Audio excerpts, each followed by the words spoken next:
Hello नमस्कार, स्वागत है आप सभी का अपने इस video series weekly market scenario में। मैं हूं आपका दोस्त, आपका गाइड अभिजीत श्रीवास्तव। मार्केट आपने देखा है ज़बरदस्त तरीके से एक अच्छा मूव अपसाइड दिखाती नज़र आई है और इसके लिए आप सभी को कॉन्ग्रेचुलेशंस है कि मार्केट ने टच ही ज़रूर किया है, लेकिन टच तो किया है। 21,000 का बड़ा मार्क हमें देखने को मिला है। एक शुभ नंबर है 21, हमारे यहाँ कहा जाता है भारतीय संस्कृति में। तो एक बहुत अच्छा मूव हमें देखने को मिल गया है ऑलरेडी। क्या चीज़ें हो सकती हैं अब यहाँ से आगे की जर्नी कैसी नज़र आ रही है, उसकी बात आज ज़रूर करेंगे। शुरू करते हैं आज का वीकली मार्केट सिनेरियो। सो चलिए बात कर लेते हैं सबसे पहले सेक्टर्स के बारे में। सेक्टर्स में जैसा हमने देखा है बहुत अच्छी चालें आती नज़र आई। आधे सेक्टर रेजिस्टेंस के आसपास थे लास्ट वीक तक, जो हमने कहा था कि कुछ में तो ब्रेकआउट हो गया है जैसे कि ऑटो सेक्टर में, और कुछ अभी रेजिस्टेंस पे पहुंच रहे हैं। हमने देखा कि जो रेजिस्टेंस पे पहुंचे थे उनमें ज़्यादा चाल नहीं आई, लाइक फार्मा सेक्टर, और जो ऑटो जैसे सेक्टर थे जिन्होंने ब्रेकआउट दिया था, शानदार चाल हमें देखने को मिली है। तो ज़बरदस्त तरीके से मूव मार्केट में आता नज़र आया है। एक बार दोबारा से जो लेवल रिवाइज किए हैं हमने, आज सभी सेक्टर्स के चार्ट्स को एक बार देख लेते हैं और वहाँ पे लेवल्स को जो रिवीजन हमने किया है उसको समझ लेते हैं। सो सबसे पहले देख लेते हैं फार्मा सेक्टर के चार्ट पर। फार्मा सेक्टर में जैसा आप देख पा रहे हैं बहुत बढ़िया तरीके से काम किया है। 15,400 का लेवल अब हमें इसमें फॉलो करना है। जब तक इसके ऊपर है तब तक छोटी छोटी करेक्शन आती रह सकती है और ये अपनी जर्नी ऊपर भी करना चाहे, अपने रेजिस्टेंस को भी ब्रेक करना चाहे तो वो देखिए कर सकता है। लेकिन जैसा हम पहले बात कर चुके हैं, करेक्शन ड्यू है, कहाँ से आएगी हम नहीं जान सकते, लेवल्स के साथ बढ़ते रहना है। तो फार्मा में 15,400 का लेवल फॉलो करना है। मेटल, जैसा आपके सामने मेटल का चार्ट आ रहा है, ज़बरदस्त चाल उसमें आती रही है। जैसा हम बात करते आ रहे थे कि इसमें भी सपोर्ट के साथ ही चलते रहना है। अब हमारा जो सपोर्ट है 6900 के आसपास है, तो जब तक 6900 के ऊपर है तब तक इसमें भी कोई दिक्कत नज़र नहीं आ रही है। इसके अलावा अगर हम आगे बढ़ें, एनर्जी सेक्टर को देखें तो एनर्जी सेक्टर ने ज़बरदस्त चाल दी है, कहीं किसी को डाउट नहीं होना चाहिए। जैसा हम बात कर रहे थे कि इससे हमें काफ़ी उम्मीदें हैं किसी करेक्शन में। अब ये बहुत अच्छा हो गया है, बिल्कुल हमें इसमें ध्यान देना चाहिए, मगर ये सीधे ही लेके चला गया है। तो अब कोई इसका फ़ायदा उठा पाया या नहीं उठा पाया, मार्केट उस चीज़ को कभी भी ध्यान नहीं देती है, ना मार्केट को उससे कोई लेना देना होता है। मगर कुल मिला के फर्स्ट क्लास काम किया है। करेक्शन ज़रूर यहाँ पे भी आ सकती है, इसीलिए हमें सपोर्ट के साथ चलते रहना है। 20,500 600 का ये एरिया है, जब तक इसके ऊपर काम कर रहा है कहीं कोई दिक्कत नहीं नज़र आ रही है। इसके अलावा हम जो देखते हैं आईटी सेक्टर का चार्ट ज़बरदस्त काम कर रहा है, सब वापस ट्रैक पे आते नज़र आ रहे हैं। अब कितने ट्रैक पे आए हैं या नहीं वो तो देखिए मार्केट ही जाने, लेकिन हमारा काम ये है कि जब सब अच्छा कर रहे हैं तो सपोर्ट के साथ चलते रहने की ज़रूरत है। इसीलिए आईटी में भी सपोर्ट के साथ चलते रहना है। 31,500 का एरिया हमने ऑलरेडी रिवाइज कर दिया है। जब तक इसके ऊपर है हर करेक्शन एक अच्छी अपॉर्चुनिटी ही हमें देती नज़र आ सकती है, तो आईटी सेक्टर भी बढ़िया काम करता रह सकता है। इसके अलावा हम बात करते आ रहे हैं ऑटो सेक्टर की। जैसा हमने लास्ट वीक कहा था, ब्रेकआउट हो चुका है, और ब्रेकआउट शब्द का इस्तेमाल आपको अगर याद होगा तो मैंने स्पेसिफिकली वर्ड्स पे एक जोर देकर कहा था आप सभी से कि जहाँ पे भी हम ब्रेकआउट शब्द का इस्तेमाल कर रहे हैं, यानी वो लेवल जो कटा है उसके नीचे अब उन एरियाज़ में नहीं वापस आना चाहिए जिस भी सेक्टर में, जिस भी इंडेक्स में वो लेवल का ब्रेकआउट हुआ है। तो ब्रेकआउट शब्द का इस्तेमाल कितना बढ़िया से फॉलो हुआ है आपने देखा है।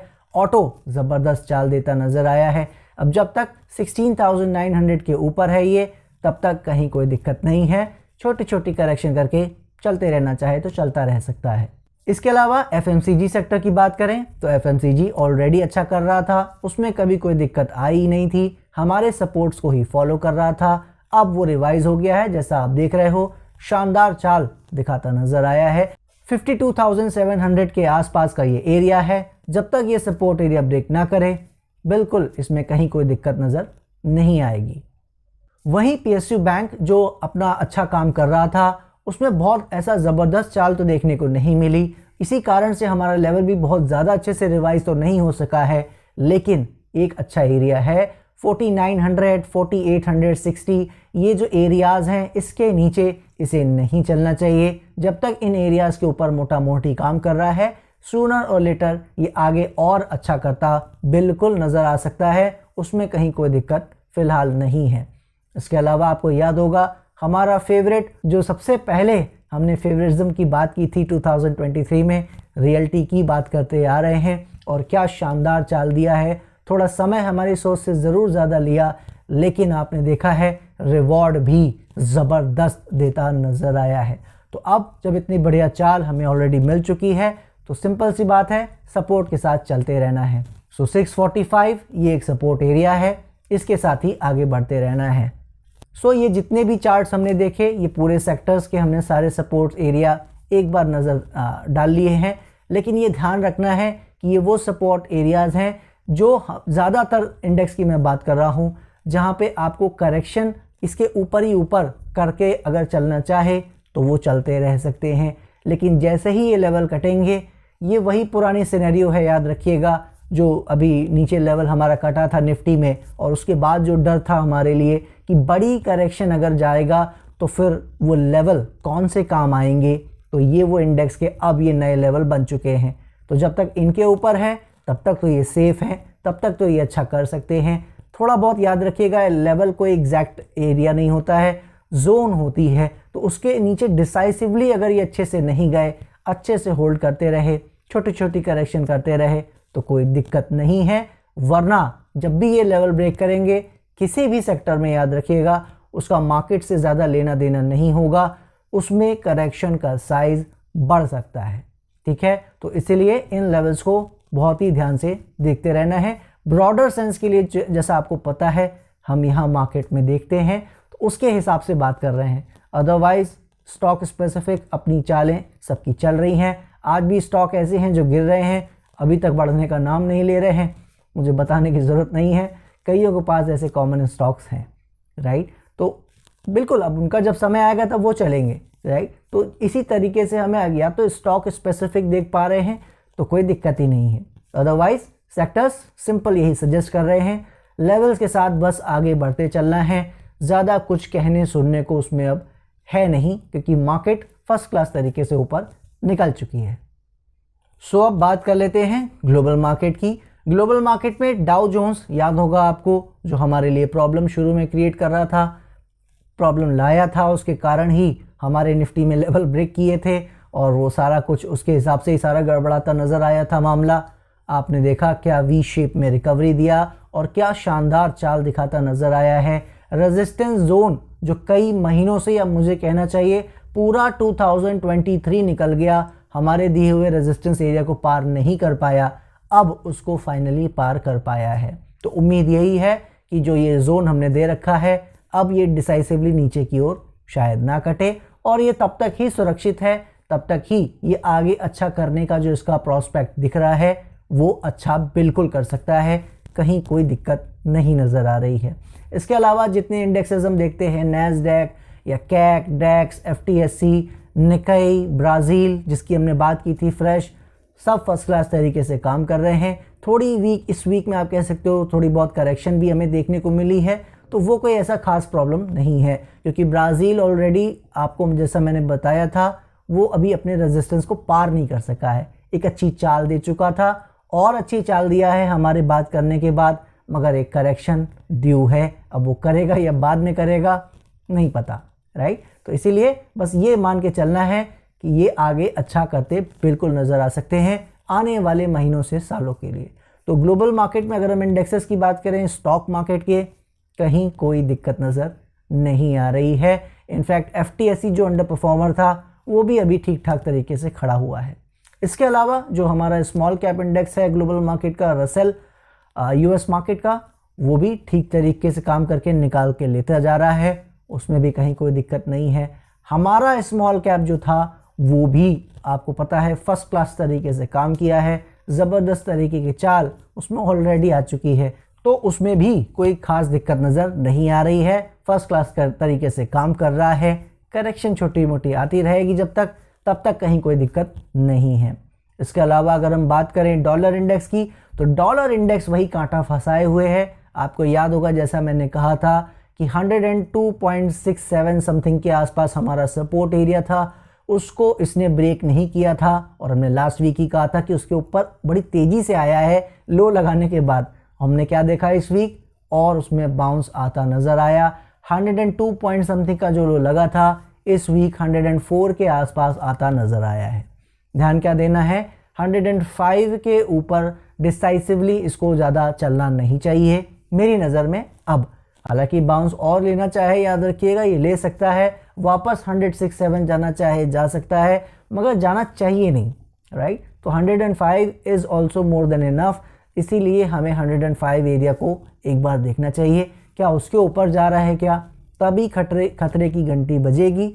अदरवाइज़ आप देखोगे ये वापस घूमता नज़र आएगा। और एक बार 102 वाला जो सपोर्ट हमने दिया है उसको अगर इसने ब्रेक कर दिया, तो जैसा मैंने आपसे प्रॉमिस किया है, अगर सब कुछ हमारी एनालिसिस ठीक से है, जो हम देख पाए हैं इसको 115 $110 से जिसकी बात करते आ रहे हैं, ये 95, 90 एवं $90 के नीचे भी जा रहा है।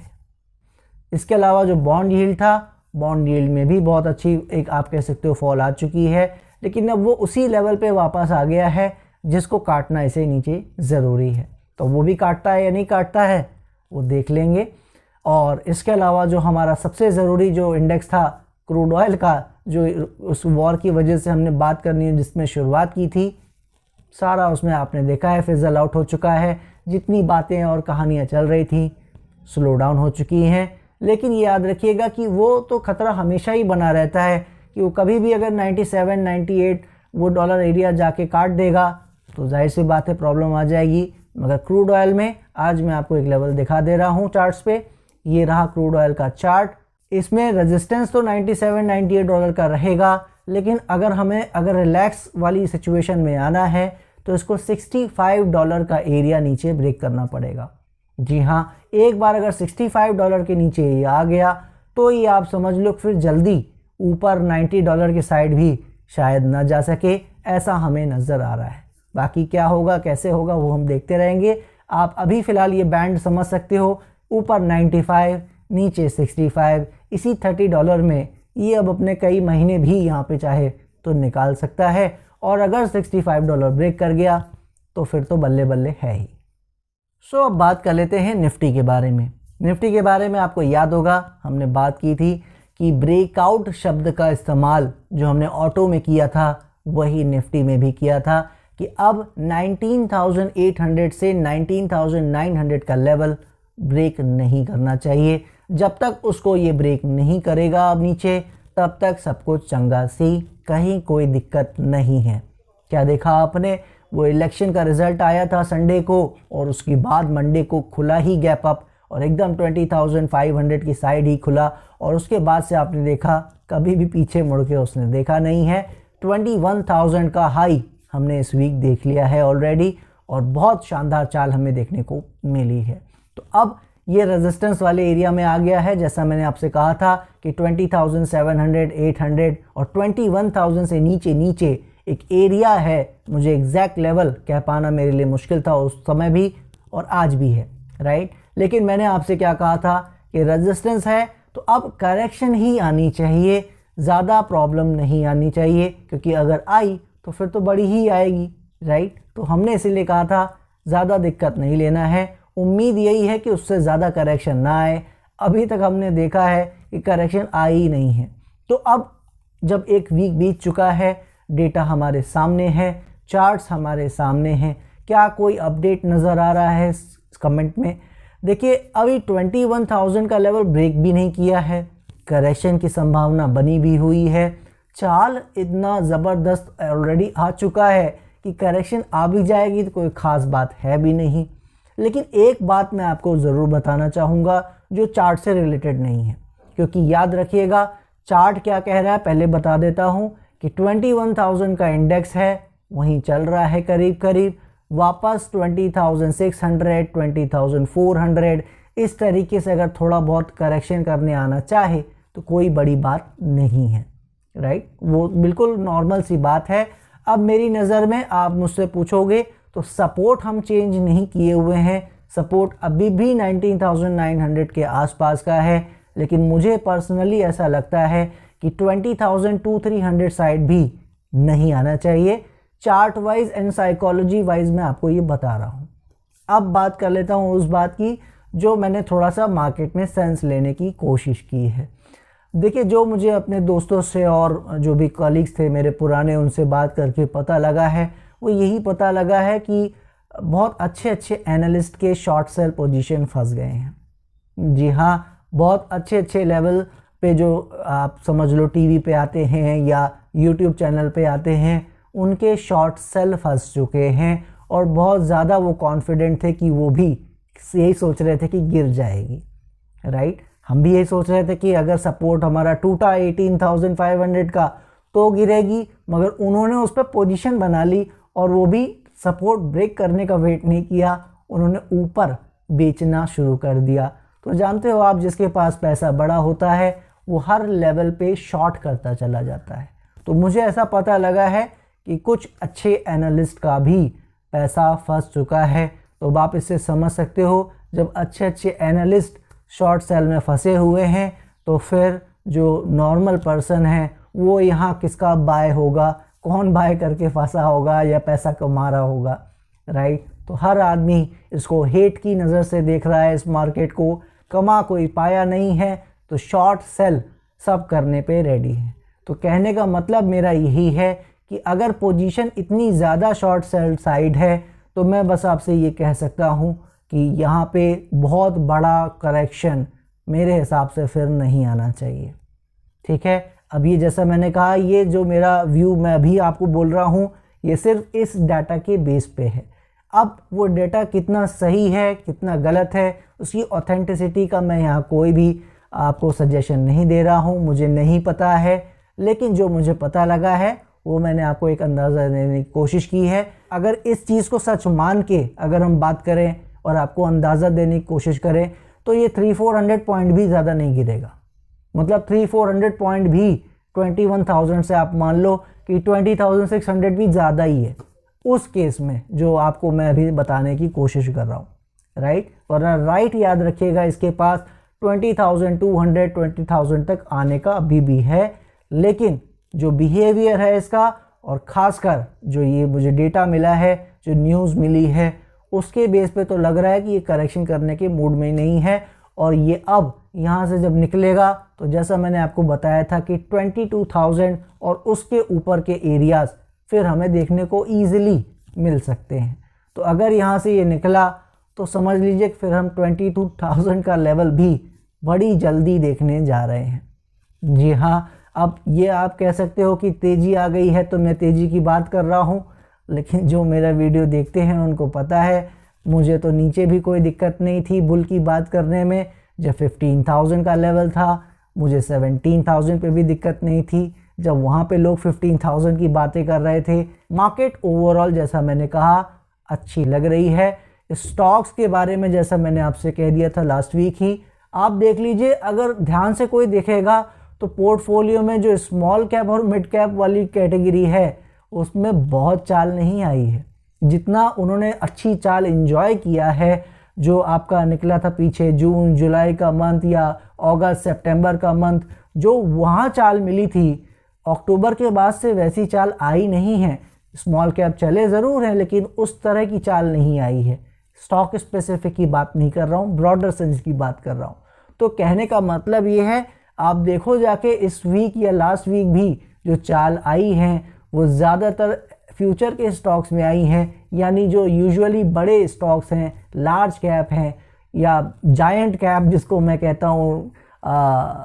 देख सकते हो आप जाके, बड़े बड़े मार्केट कैप वाले जो स्टॉक्स हैं उन्होंने ज़बरदस्त काम किया है, कहीं कोई दिक्कत आप देख रहे हो नहीं है। मोटा मोटी अगर मैं कहूँ तो 40-50,000 करोड़ की मार्केट कैप जिनकी है, उससे ऊपर जितने स्टॉक हैं आप उनकी परफॉर्मेंस देखो लास्ट 2 वीक की, ज़बरदस्त है।